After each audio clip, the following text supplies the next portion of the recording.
It's never just about the protagonist. Now, I don't know about you, but I feel that anime that stand out completely on the foundation of solely the protagonist are few and far between. That's doubly true for a lot of action shows. For every cool protagonist you have those mentors, those rivals, those friends and whatnot who help carry the show. For me, the best action/battle titles are those that have the side characters that get their time to shine. So today, I'm going to be giving the spotlight to these kinds of characters. Here are my top 10 side character fights in anime. Some are amazing in the context of the story and help shed light on these characters in more subtle ways, while others are just simply visual spectacles. Let's begin.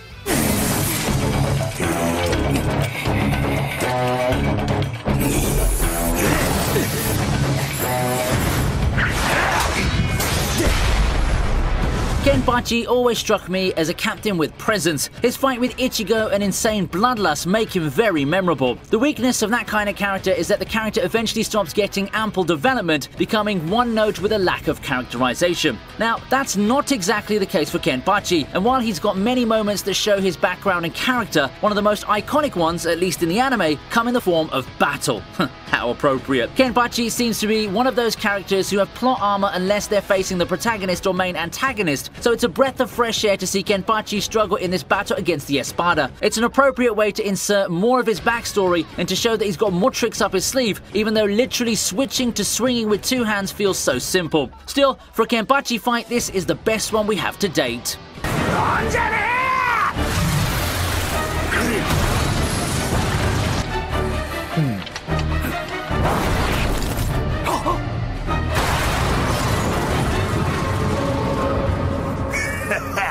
Number 9 is Katsura vs Shokaku.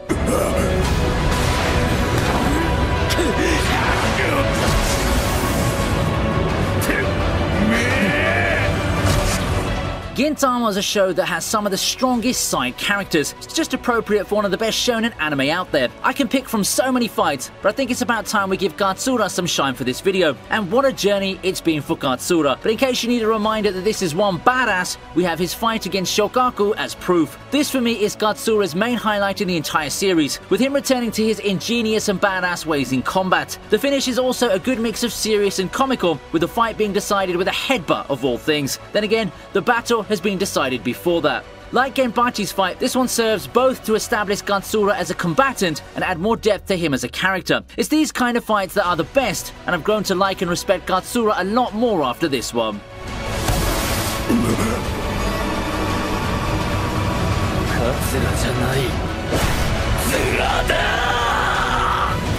Next is Zoro vs Killer.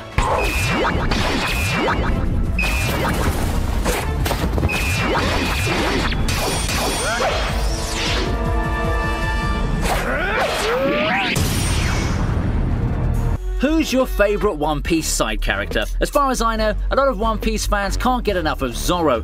How can they get tired of him with him being one of the coolest members of Luffy's squad? That largely has to do with how he gets the best looking fights and the most awesome techniques, and this fight with Killer ended up being a fight to remember. The battle does an excellent job in showcasing his resourcefulness as a fighter intertwined with his bloodlust and hunger for the intensity of battle, all while giving us amazing modern One Piece animation. With the way things were presented, we got our feelings dragged deep into this fight. Much like Gintama before it, One Piece does have a knack of being funny or cartoony before shifting into high gear and giving us fights with presentation that you'd expect from a UFO table show or something like that. Zoro's still got a lot of awesome fights, but this one will have to do for the list.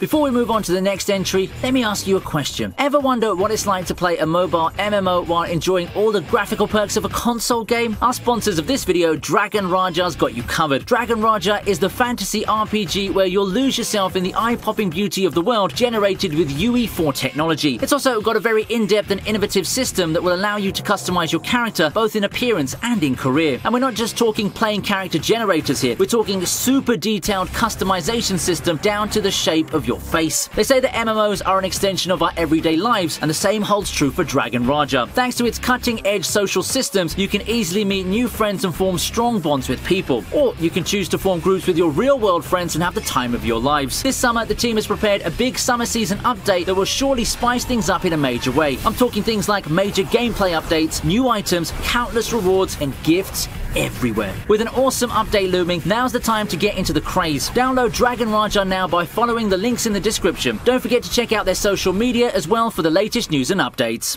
And speaking of Ufotable, we have Lancer versus Assassin in our 7th slot.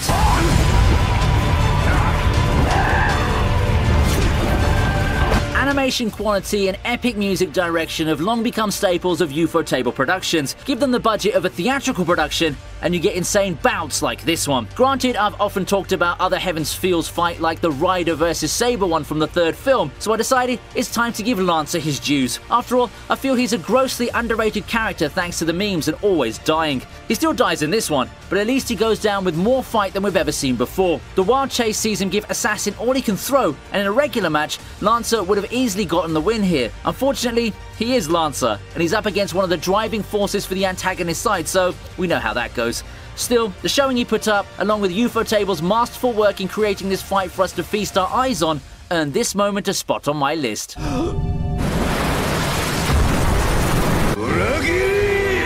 At number 6, we have Vector versus Berkoli.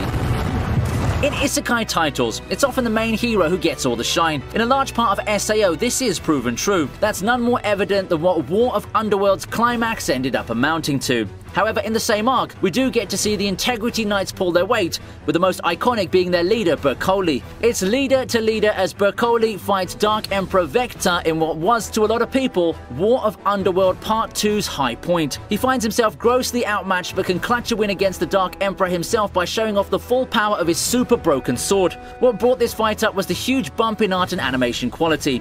SAO's great in the presentation department, and things went up a whole notch for the WOU fights, this being the most striking example of them.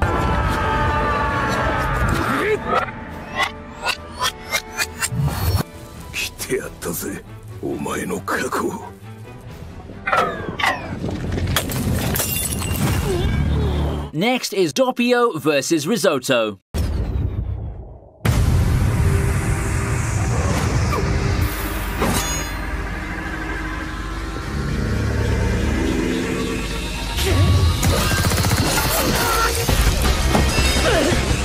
This one's a doozy. JoJo's known for its frankly insane fights, and even the side characters get to join in on the fun too. Don't you get excited to know what happens when you put some of the side characters' powers, many which are far more interesting on paper than the ones carried by heroes, against each other? Here we have Metallica versus King Crimson being wielded by Risotto and Doppio respectively. The fun thing about this fight is that despite King Crimson's very fearsome reputation, Doppio plays the underdog for the most part of the encounter. Well, it's just a part of King Crimson, but still. The battle between Risotto's iron manipulation and one of the most fearsome stands is a sight to behold. A third stand, Aerosmith, ends up being the deciding factor in the battle that was sorely going in Risotto's favor. In the end, it's more of what you'd expect from JoJo fights. A lot of stuff happening and the anime team having the time of their lives hamming it up.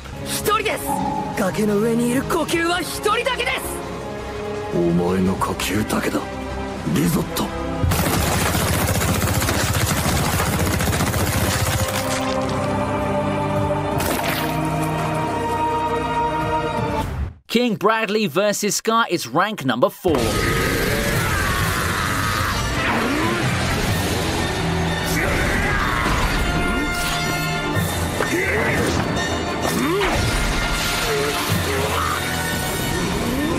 Scar's always been an enigma, a great rival character to follow, and one who never fails to make an impact. That's why it never came off as strange for me to have him face off against probably the most overpowered homunculus. Against King Bradley, Scar really had to work for the win, putting out all the stops, and even then it's barely even enough. We've got a lot of good exchanges, with one of the more notable parts of it from a character perspective being Scar using alchemy to reconstruct matter, breaking his own code as an Ishvalan. Scar has gone through some big character developments as the series has gone on, and along with those moments comes this amazing fight, which feels like Scar's last hurrah as a fighter. He had his last hurrah in one of the most glorious ways possible, taking down Wrath himself.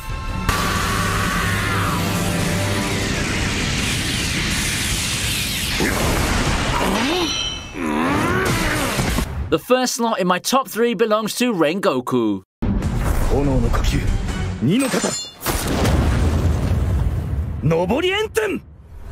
Rengoku. For such a short time that we got to know him, Rengoku sure made the most of it to give us a mentor character to remember. He started the train arc being a man of mystery, and while he seems quite nice and jovial, it isn't until later when we see how amazing he can be. Sure, overcoming Enmu's dream is one thing, but I know we're all here for the Akaza fight. An epic conclusion to a movie that sees two top fighters trade blows with such intensity that no one else can keep up.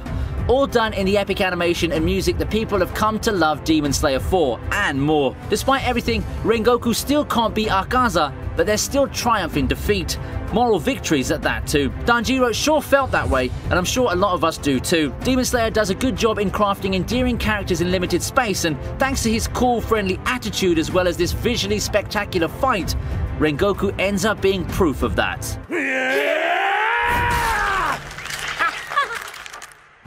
In second place, Obito vs Kakashi.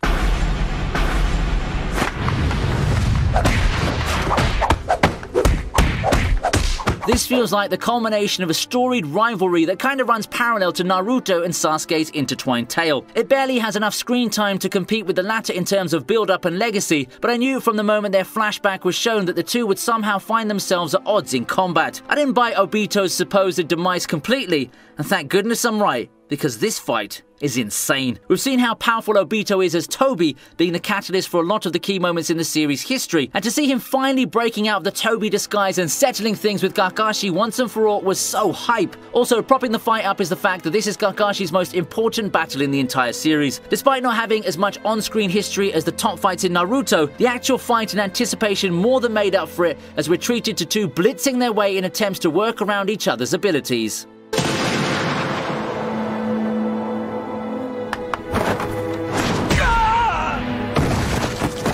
Finally, the best side character fight I have is Netero vs Meruem.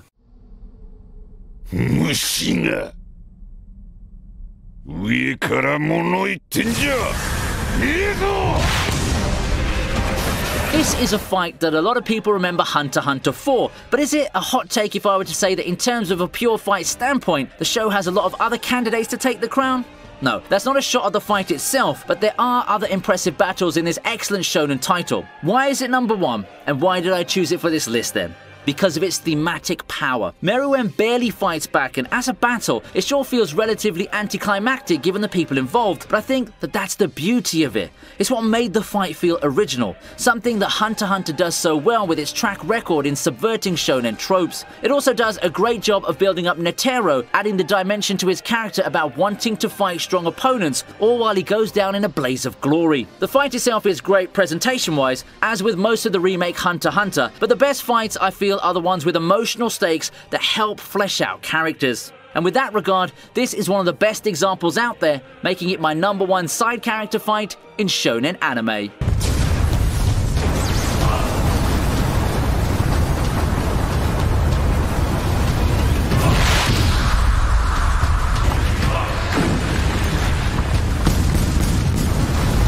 So those are my top 10, but I've still got several fights that I'm considering giving a shout out. Still, I'm more interested in hearing what you think. Comments and feedback for this video are always much appreciated, and I'd love nothing more than to see what your top 10 looks like. As always, you can reach out and connect on social media, as well as checking out the channel and its partner channel ViniTube Kai to find more videos that might interest you. Don't forget to check out our sponsors game Dragon Raja, links in the description. I hope you had fun watching this video, and I look forward to seeing you again.